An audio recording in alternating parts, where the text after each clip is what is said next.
Hello, I'm Penycloddiau. I work for Denbighshire Countryside Service, and we're here on Penycloddiau Hill Fort in the Cloddio range, northern part of the Cloddio range, and you can see students from Liverpool University, archaeology students, who are up here on the hill fort learning about archaeological excavation, how you do it. Some of them will never have excavated before, and they're here learning what you do, how you peel away those layers of the past to uncover what people were doing here 2,500 years ago.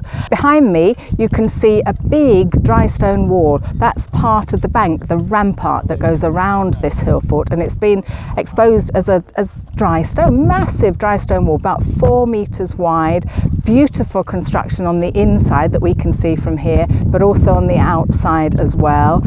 They're about to start unpicking that, taking that apart to see if there's anything earlier underneath it. Adjacent to us also there's a site of a house, an Iron Age house 2,500 years old. It's a flat patch, a terrace that has been cut into the hill fort.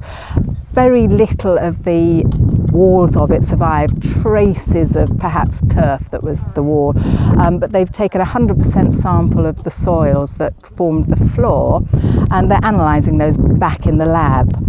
Denbighshire Countryside Service have been involved ever since the excavation started up here.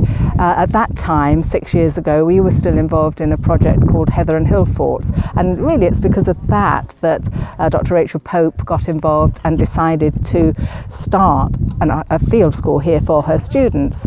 There's a final chance to come and see these excavations on a guided walk Saturday, August the 5th. Meet in Llangwyfan car park on the road between Nanach and Llandurnog, 10 o'clock in the morning, and we'll walk up here to see what's going on. That's the final chance. This is the last year of the excavations. All will be covered up completely after that. So come along on Saturday if you can.